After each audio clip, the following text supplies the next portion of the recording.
Yang merasa terganggu itu ada kelainan. Mungkin di dalam dirinya ada jin. Saat dengar azan, jinnya tidak tahan. Muhammad nabina binuruh hadina min Makkah minuru satal Madinah. Yang paling sederhana lagi, tetangga kita ini kalau kita hidup dalam satu komplek itu misalnya, kiri kanan depan belakang pelihara anjing semua. Misalnya menggonggong dalam waktu yang bersamaan, kita ini terganggu enggak? Artinya apa, Bas? Suara-suara, ya suara-suara ini, apapun suara itu ya, ini harus kita atur supaya tidak menjadi gangguan. Ya, speaker di musola, masjid monggo dipakai, silahkan dipakai. Tetapi tolong diatur agar tidak ada yang merasa terganggu. Assalamualaikum warahmatullahi wabarakatuh.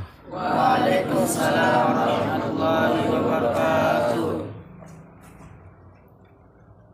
Rabbi syrah li sadri yassir li amri wahlul 'uqdatam min lisani yafqahu qawli. Rabbi zidni ilma warzuqni fahma. Amma ba'd. Azan dalam Islam azan dalam Islam itu hukumnya ulama berbeda pendapat. Tetapi yang umumnya di dalam kitab-kitab Syafi'i ditulis 2 sunnah sebelum sholat. Yang pertama azan, yang kedua iqamah. Jadi seperti itu. Sebagian ulama lagi berpendapat kalau azan itu adalah merupakan syiar. Syiar. Alias apa? Kalau di satu tempat tidak terdengar suara azan, maka kalau yang memimpin adalah, yang berlaku adalah hukum Islam, maka pemimpin setempat punya keharusan untuk memerangi orang yang tidak azan itu. Ini syiar artinya alamat. Alamat maksudnya berarti di situ ada orang Islam. Sehingga kalau ada orang Islam di situ tidak azan, berarti alamat mereka adalah orang Islam, jadi hilang. Tanda-tanda mereka itu adalah orang Islam menjadi hilang. Nah, sehingga yang berkuasa saat itu dibolehkan atau punya keharusan untuk memerangi mereka. Paham tidak? Sekarang hukum paling terendah itu adalah sunnah muakkadah. Sunnah muakkadah.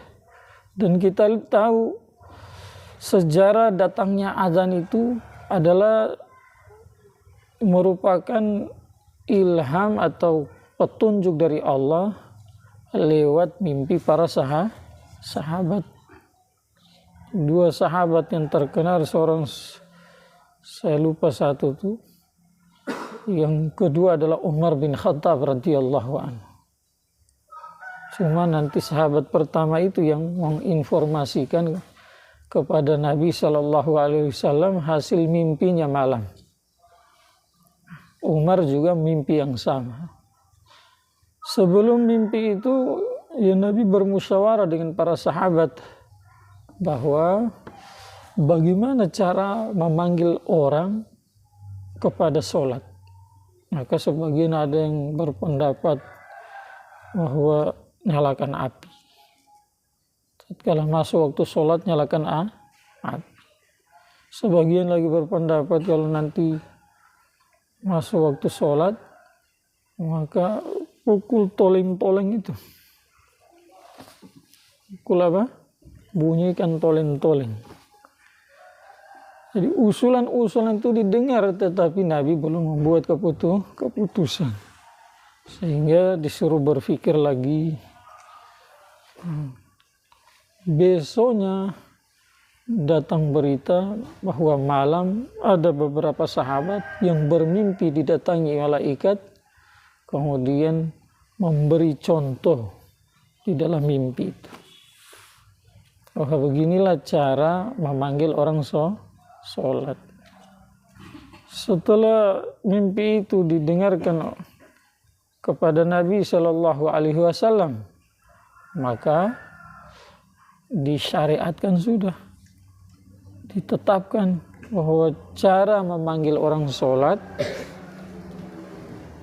adalah menggunakan azan. Paham tidak? Sekarang asli azan di zaman Nabi itu tidak ada toa, tidak ada pengeras suara. Maka sunnah asli itu tanpa menggunakan pengeras suara. Kendati yang azan boleh beberapa, masjidnya besar, sesuai hajat kebutuhan. Tetapi fatwanya apakah boleh menggunakan pengeras suara dalam azan? Jelas boleh. Ini satu dunia boleh itu.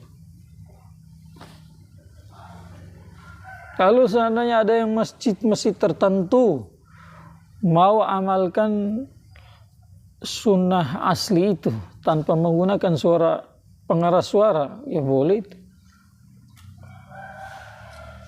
Di Pakistan kami, madrasah kami itu tempat belajar, maka di situ tidak menggunakan pengeras suara saat azan. Jadi sengaja, kata Syekh Inamul Hasan rahmatul alaih, seorang ulama besar, beliau sampaikan, yang lain pakai toa, mengamalkan fatwa, kemudian kita mengamalkan takwa. Seperti itu. Paham tidak?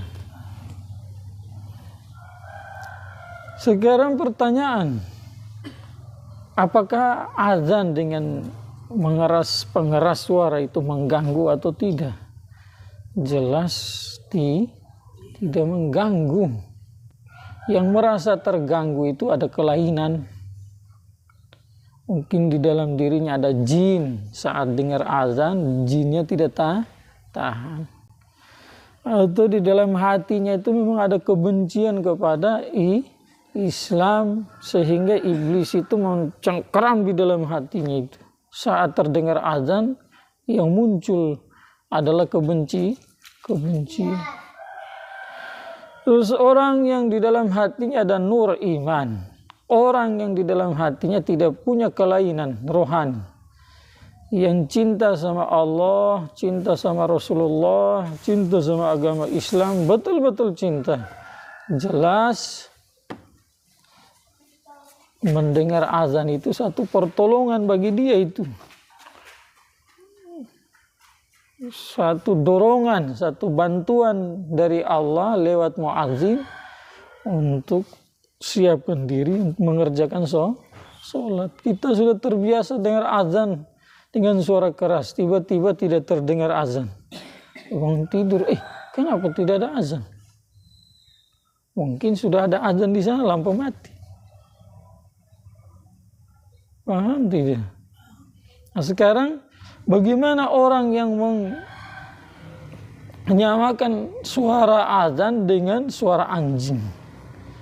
Misalkan mengkiaskan bahwa sebagaimana suara anjing dari 4 penjuru itu mengganggu orang, sama seperti itu suara azan dari 4 penjuru juga mengganggu orang.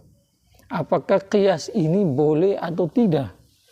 Jelas memang betul qiyas itu dalam syariat Islam adalah merupakan dalil, salah satu dalil dari dalil, tapi maqis dan maqis alai yang dikiaskan kemudian yang ada yang dikiaskan ke atas yang dikiaskan itu harus ada kesamaan minimal sedikit. Sekarang anjing itu kan najis mughalladhah. Dalam mazhab Syafi'i, kalau dia jilat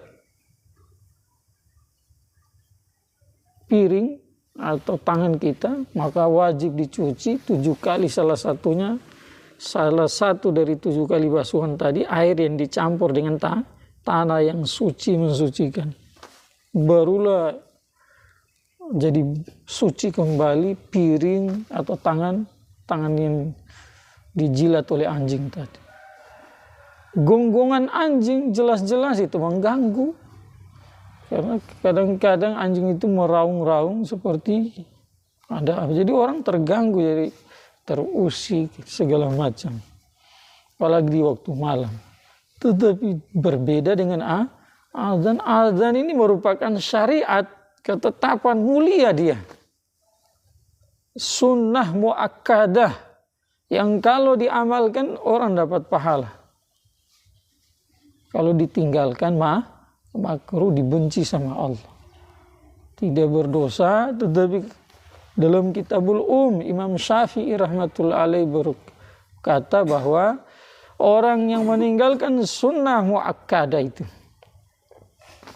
tidak berdosa, tapi kelak pada hari kiamat dia menjadi orang yang wajibul malamah. Jadi orang yang wajib dikata-kata itu penyesalan.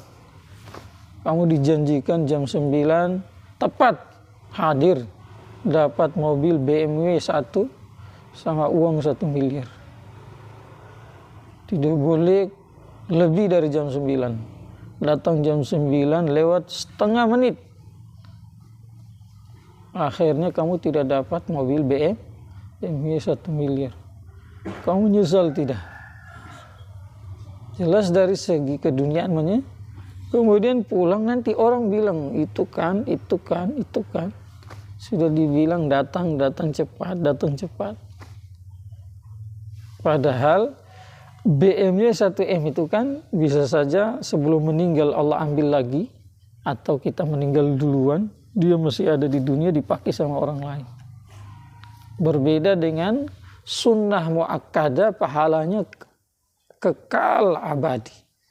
Sebab itu keberkahan rahmat Allah datang di dunia, turun ke atas kita. Kemudian di akhirat pahalanya sangat besar. Paham tidak? Maka menyamakan suara azan dengan gonggongan anjing, jelas-jelas ini pelecehan. Kalau sudah pelecehan, maka orang yang melecehkan itu dijatuhi hukuman apa? Hukum murtad. Hukum apa? Bukan kata saya, ini jelas. Maka wajib bagi orang tersebut untuk rujuk kembali kepada ucapan yang salah tadi di depan umum. Sebagaimana dia sampaikan di depan umum, maka dia punya keharusan untuk menarik kata-katanya itu di depan umum. Dan kalau murtad ya syahadat ulang. Paham tidak? Dalam kitab aqidah ini, kitab Syarhul Qawim, Syarhul apa? Qawim. Di situ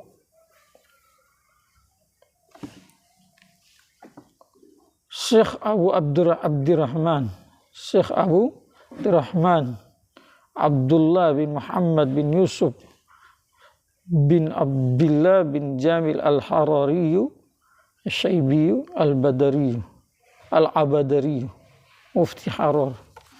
Kitabnya dalam fi hali al-fadhis siratul mustaqim, di sana ditulis wasu'ul adabi ma'ar rasuli sallallahu alaihi wasallam bil istihza'i bi halin min ahwalihi atau bi amal min a'malihi kufr. Melecehkan Rasulullah sallallahu alaihi wasallam. Gambarannya bagaimana? Kamu lecehkan salah satu keadaan daripada keadaan Nabi, atau kamu lecehkan salah satu amal dari amal-amal Nabi Muhammad sallallahu alaihi wasallam, maka kufrun, hukumnya perbuatan kufur, orang yang melecehkan jadi kafir alias murtad. Makanya kita jelaskan dulu tadi status azan di dalam, menurut pandangan Islam itu azan statusnya apa itu? Apakah hanya muadzin itu hanya bagonggong saja di masjid?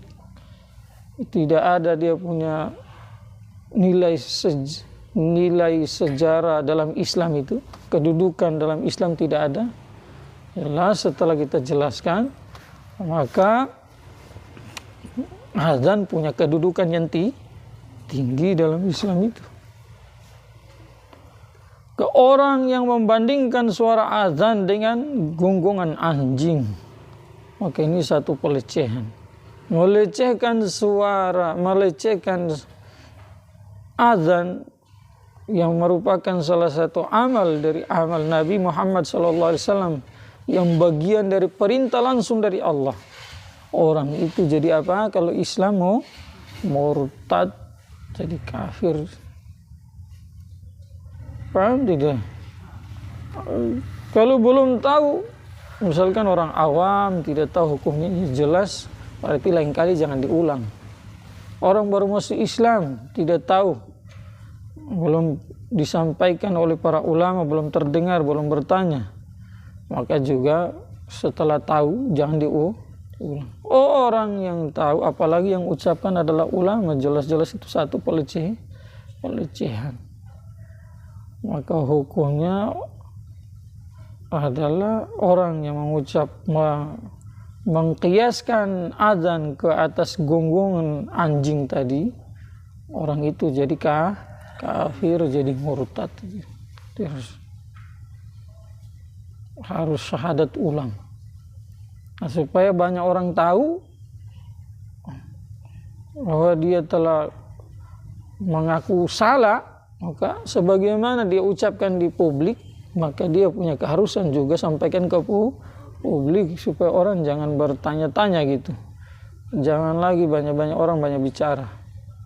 Cepat-cepat kembali. Manusia itu ya ada salahnya. Tetapi sebaik-baik orang yang bersalah ada dosanya. Sebaik-baik orang salah yang berdosa adalah yang mau mengakui kesalahannya dan mau bertobat, supaya besok-besok tidak diulangi lagi. Paham tidak? Dalam Al-Quran Allah sampaikan, Qul abillahi wa ayatihi wa rasulihi tastahzi'un. Sampaikan wa Muhammad bahwa apakah kamu lecehkan Allah, kamu kuntum tastahzi'un, apakah kamu melecehkan Allah dan ayat-ayat Allah dan Rasulnya Allah. La ta'taziru qad kafartum ba'da imanikum. Jangan kamu buat-buat uzur, sesungguhnya kamu telah menjadi kafir setelah beriman. Sudah beriman, tapi sebab melecehkan Allah, menghina Allah, menghina ayat-ayat Allah, menghina Rasulnya Allah, maka orang yang menghina tadi jadilah orang kafir. Semoga Allah lindungi kita semua dan setiap umat. Semoga bermanfaat. Subhanallah.